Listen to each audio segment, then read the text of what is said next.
Hey y'all, welcome back to Stillwater Farms. So today, what are we doing, you might ask? Spreading manure.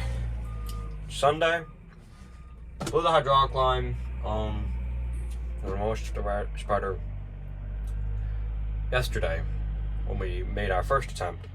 We had hooked it up and did our test run that we usually do. Well, this is a hydro push, so there's a big ram that pushes all the manure out. Well, there's a track it follows on. We never cleaned the track out. A bunch of manure got jammed up in it, causing the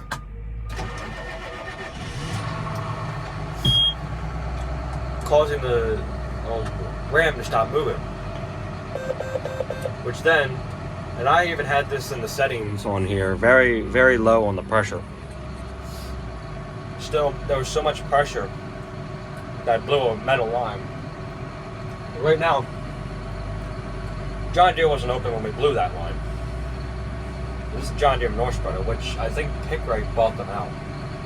So it might end up actually being a Pickrate thing. But still, our Pickrate dealer wouldn't be open anyways, which I don't even know who that is.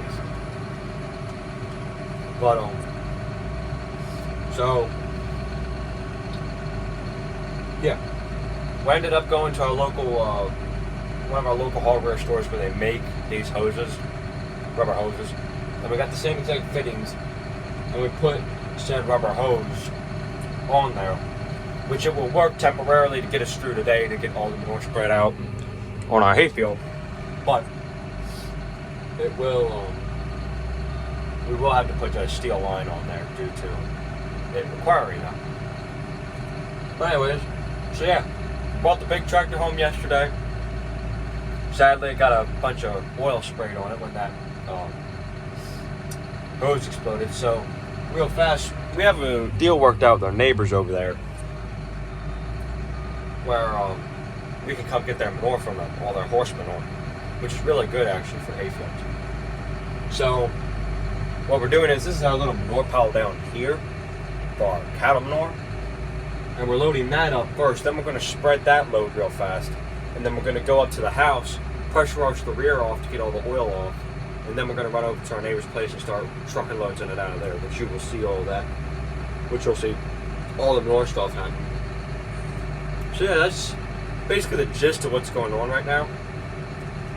It's Sunday, Sunday fun day. That's all I can say at this point.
Well, how'd you say we did for the first run?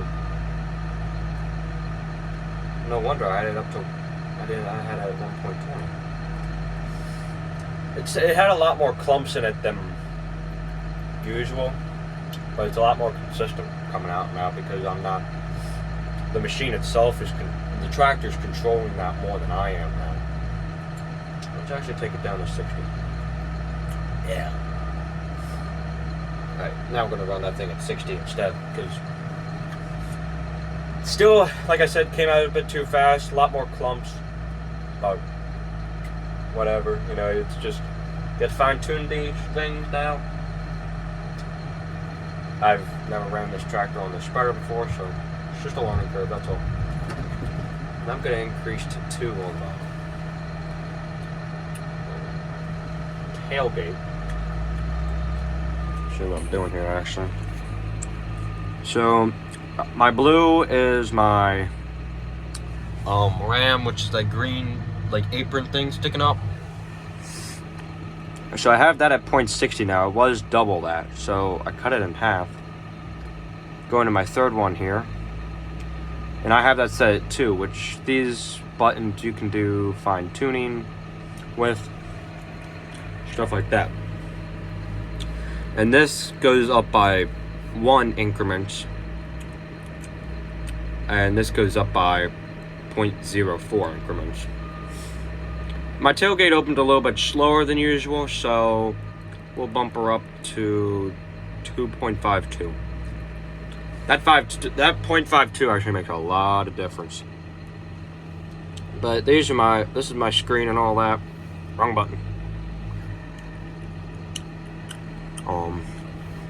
I would have a little thing up here with like GPS saying like oh, I have a Starfire on or whatever, but I don't have my globe on, so I'm not running auto steer for this, because this is more from, it's easier for me just to drive the tractor instead of run auto steer on that.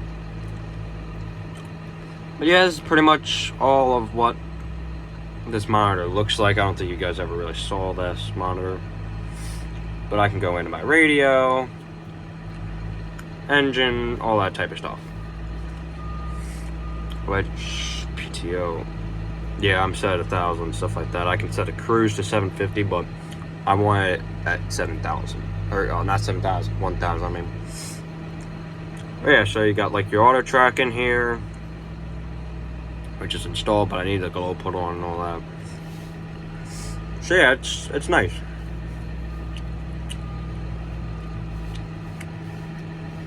Don't have anything really in here for equipment manager other than my planner.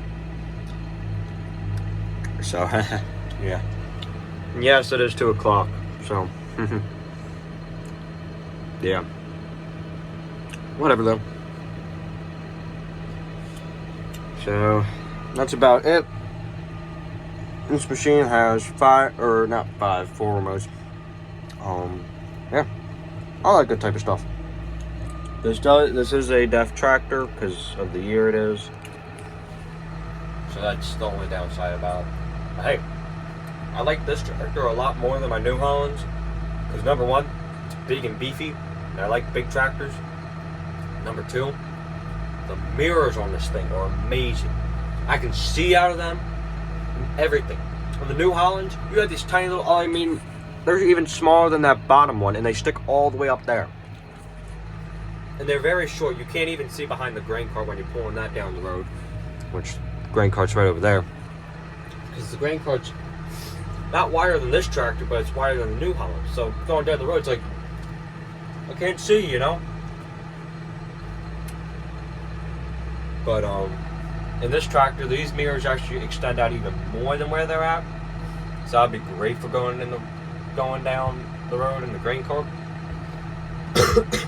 So I'll be able to see a whole heck of a lot better. So, anyways, time for a little time lapse on filling up the manure cart. Or not the manure cart, but the manure spreader.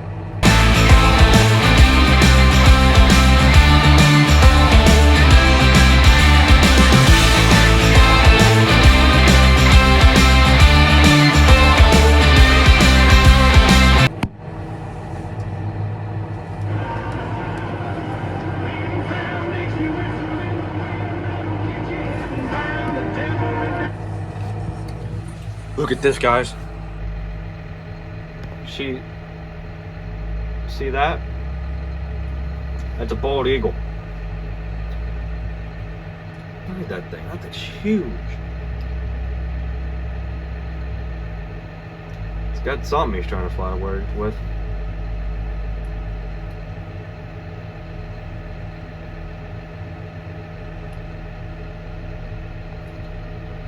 Sorry if you guys really wanted to watch the wheel loader get loaded. I mean, I thought that was just too cool to not show you guys. It's pretty cool right there, getting to see that. Oh, there he goes. Oh no, never mind, he's just moving to the other side. I don't know, maybe he's going to the neighbors. Yeah, he's going. Oh no, he just decided to go on that train. Never mind. Oh, that's cool.